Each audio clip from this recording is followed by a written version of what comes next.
And another one of them here is my granny used to take us out visiting. She had a lot of old cronies. She was with.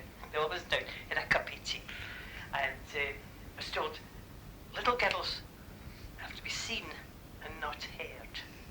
No? So I was at this Mrs. Cranna's estate, and Mrs. Cranna lost the teapot lid. And the two old dears searched about for this teapot lid. And I knew where the teapot lid was. But I couldn't tell them because I'd been told I had to be seen and not heard. Then I got a row for no telling them.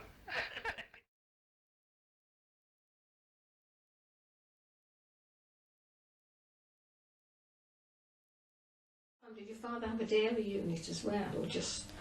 No, there were always one cow or two cows that he would have that would be milked, and that would be for our own use and for those people on the farm who part of their wages was milk, potatoes.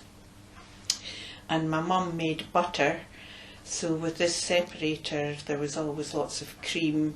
We used to have cream and cornflakes for our supper quite a lot, I remember, which can't have been that healthy. And we would make the butter on a Saturday morning if there wasn't any help in the house. Mum usually had help in the house, and if she had help in the house, that person would be making the butter. But if there was no help in the house, it was one of the Saturday jobs. We all had Saturday morning jobs, and Saturday afternoon was for play. And what were the jobs? Can you remember? Oh, we had to clean our bedrooms, we had to mop the floors. The milking machine had to be washed, so it all had to be dismantled and washed and put together. And the milk separator, we had to clean windows, make butter. We had to go for the messages, the shopping. Early on, that was up at Mrs. McLagan's, and I remember Essie and I going up. We'd be quite small and would have a handle each of the shopping bag, and Mrs. McLagan always used to like to give us a pancake, and we used to giggle because she took the pancakes off the griddle with an old pair of pants, for like pink silk pants, and that made us really laugh.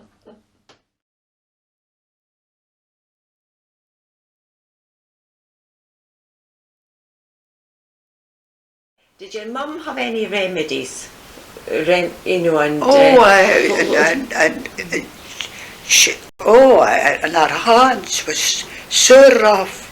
And if she rubbed your chest with comfrey oil, right, this was the remedy for a cold. Yes, yes. And oh help, it was terrible.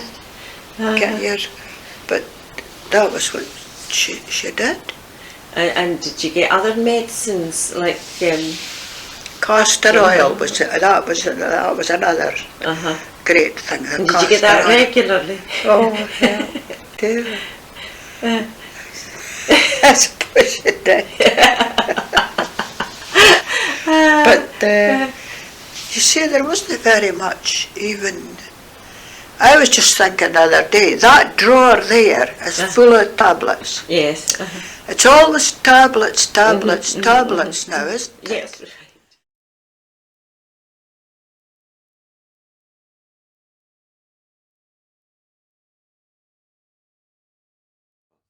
That was a job I got into a ton at a time, making bogies for boys that were delivering milk. Other than myself, like you see, or a piler, an orange box.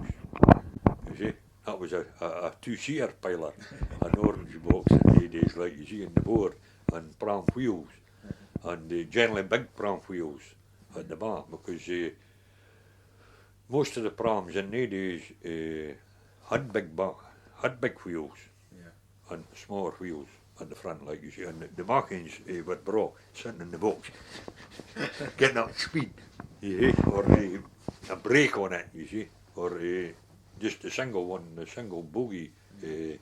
You put a couple of shafts of wood nailed onto the side of the box, you see.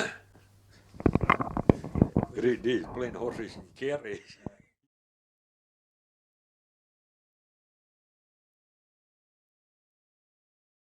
Now, stilts. You can play the game of stilts two ways. First of all, you can get two pieces of wood about 5 feet in height, each 5 feet in height, and about 2.5 feet up the inside of those pieces of wood, you nail other bits of wood so that you can stand on them, a foot on each, and you then walk about 2.5 feet off the ground, holding the top end of the pieces of wood and standing on the bits on the inside.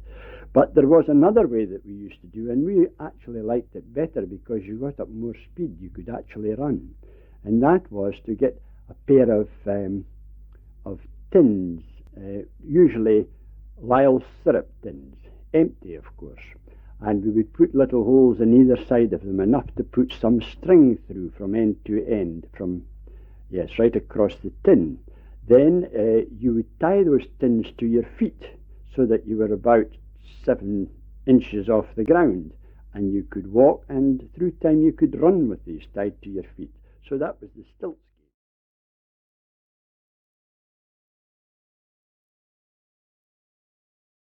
My brother Gregor, he was next to us, he was awfully good at flitting us. Oh, that's great. He had my father's barrow, and he put a lips and stee box in it, you know, the lips and stee box.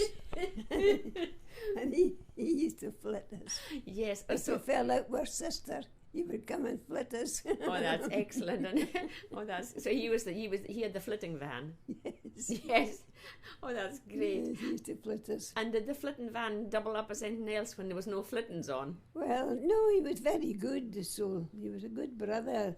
Yes. Yes, he was a good, no, he was, if he needed, he'd be needed in the croft anyway for something. Yes, except for flittings. Yeah, he'd come and help us to flit if we fell out with our sisters. Oh, that's funny. Yes. And yeah. so, if you fell out and you weren't allowed in the larder, where would you flit to? Oh, the old pig house, if there's no pigs in it. That's great. For the summer. That would give you a cleaning job. For the winter. That would give you... Yeah. We used to paper the pig house, wallpaper them. As children or... Yes, we did, for children, for wee houses. Well, if they were empty. So what we used to clean them and wallpaper them. With actual wallpaper? Yes. Leftovers, I hope. Leftover, yes. How fantastic. Yes. And do you remember what you used for paste? Oh, no, flour and water. Yeah.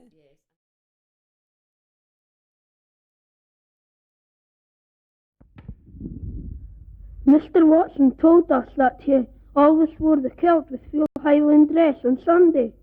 When Mr. Watson was a little boy and it was his granny's washing day, he didn't go home for his dinner, but he got a bowl of soup and a roll for 1 penny at Pear Soup Kitchen.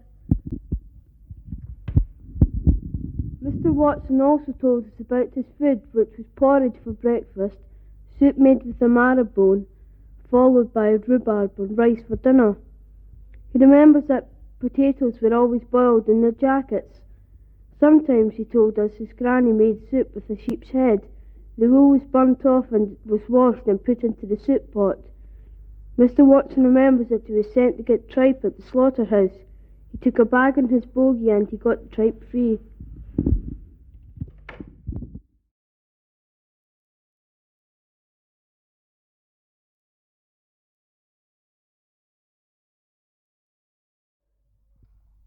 At Halloween we have parties when we eat treacle scones hanging on a line, or we do it for apples. The apples remind us of the harvest gathered in. At Halloween, first of all, we would have the old-fashioned metal bath that would be dragged out to the middle of the floor, filled with water and apples allowed to float in it. You had to kneel down with your hands behind your back, 2 or 3 of you at the one time, and try and grasp an apple with your mouth. And of course, apples being round were very difficult to get. Other times you'd have to hold a fork in your mouth and try and get them that way. And 9 times out of 10, some wild person in the company would dip your head under the water while you were trying to do that. Now, another game that concerned apples was you had a string tied over the kitchen about 6 feet off the ground, and hanging from that were a lot of cords, and on the end of the cords were apples or scones tied to the end of the cord, and they were thickly covered in molasses. That's a very heavy treacle. We had this to feed the cows with, molasses, so it was a very, very thick stuff, and it was put round the apples. It tasted very good, mind you. As a matter of fact, that was part of our medicine when we were small. We used to get molasses and sulphur in the springtime for medicine, but that's a part. Anyway, we would try and get the apples. Again, you had to keep your hands behind your back, and we would try and grab the apples off the string with our mouth, or the scones.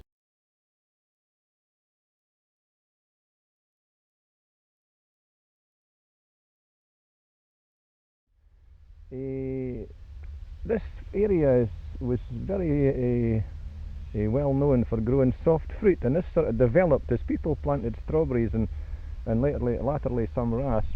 They found that these grew very well here, and for many years the soft fruit was quite a way of business. This was invariably bought by Adamson's, the jam manufacturers in Blairgowrie, and the quality was evidently suitable, very suitable for their jam, which was usually a high quality jam. And the people used to take their fruit to Blairgowrie. It was either in baskets or in the barrels.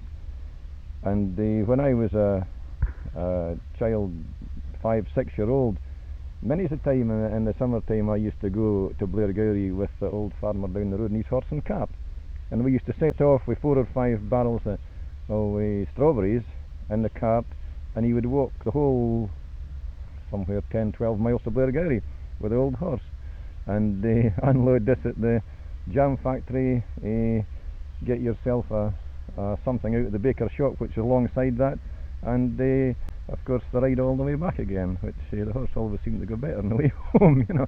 But this was quite a common thing every 6. I was regularly going to the berries, and here's the deal. Everybody I knew in Alyth that went to the berries in the summer, this was the deal.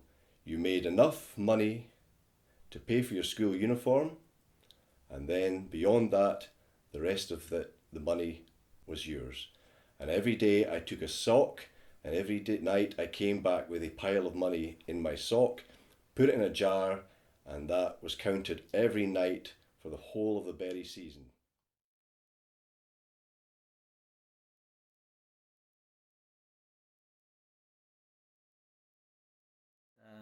Yeah, I went paddle fishing with my grandfather, you know, when I was young.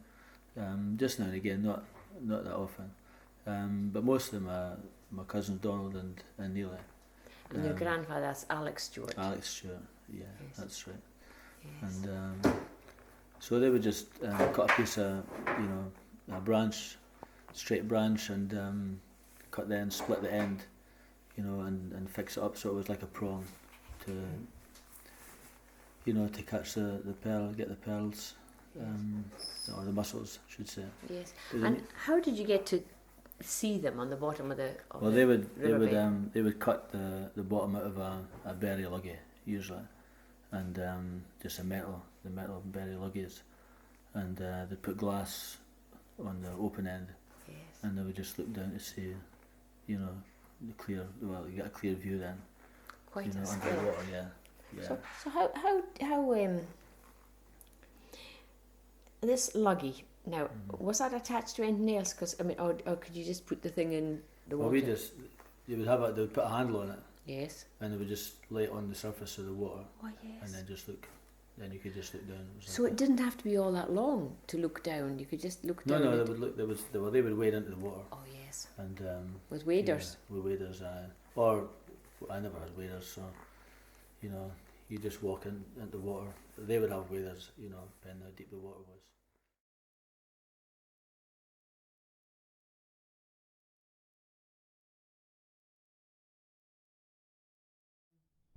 We used to go down to the river, you know, and I don't know whether it was just the boys sometimes killed to see what they could get, and there was one very big glumach, you know, a big deep pool there, and she would tell us not to go near the glumach. The water horse would catch us. Berin jahuskju.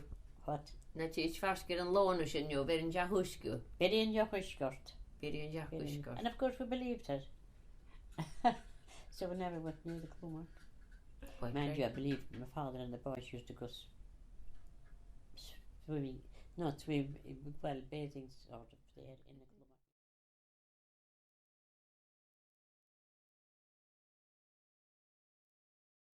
So Isabel had to drop down things and go to the church. And go to the church, and she had all her wedding affair and everything. And of course, you see, they were up at home, my home. And in Glenartney. And all her wedding gear. All her wedding gear. Anyway, the minister came out of the garden, and couldn't be nicer than his sisters, and they were witnesses. The two sisters. Two sisters, and we got married, and we went back to Gask, and had a huge, what we call a dust cart affair.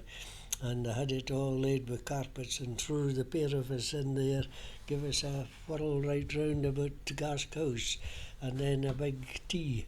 And then we started and cycled back to Glenartney, the pair of us, and got home. How long did you have to prepare the tea? Oh, they had the tea prepared for us coming back. By in that short space of time? Aye. Goodness. And then it came bucketing rain, and she had on a linen frock affair, and here it started tearing with the rain with the bike. So the two of you on the one bike? No, two bikes. No, two bikes. Yes. And cycling for gas. Aye.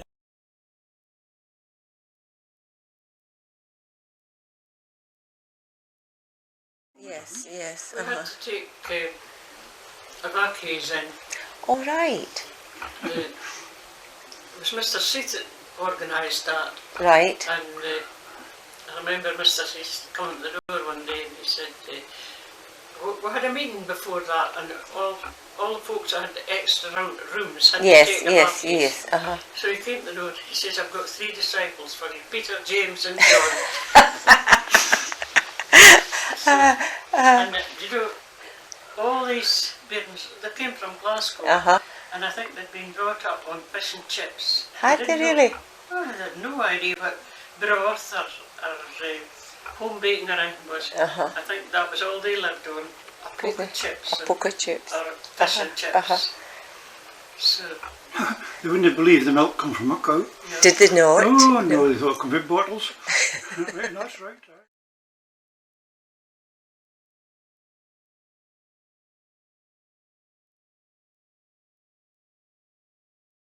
And during the war, we also had some prisoners of war who were stationed at Bilharry, and they came up and they worked not only in the sawmill, they worked on local farms, but they also went out into the woods to cut down trees and bring them back to the sawmill for production.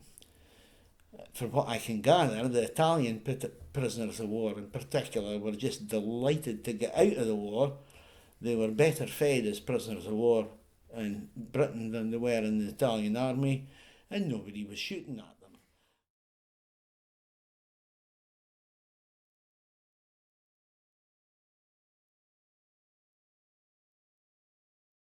I used to be a worthy up in Calais. I can't mind his second name, but it was Pete they called him anyway, and he was the first man ever to fly. So he got Ruddles tied to his arms and bags on them, you see. He got up on the top of the house. He was going to fly. So all the village gathered in to see Pete flying, you see. But his mother come flying out and she said to him, she come out of the house, she says, now, don't go out far away, just hover around the house, Peter. The dinner's ready, you see. The keel's lifted. So Pete set off, and somebody said, flap them, Pete, flap, Pete. You see, and he flapped his wings. He dropped right into the wash hole at the outside the house. That was the end of Pete's flying.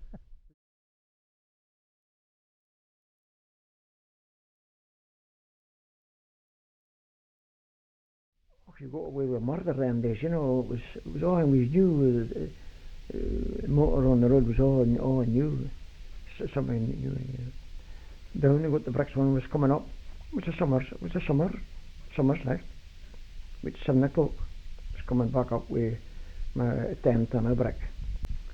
When I was working, and apparently I ran out of a speed trap at Blair Adam. And the sergeant says, he says, you've been doing 14 mile an hour? 14 mile an hour. So, I've got a conviction, I've got fined 10 shillings.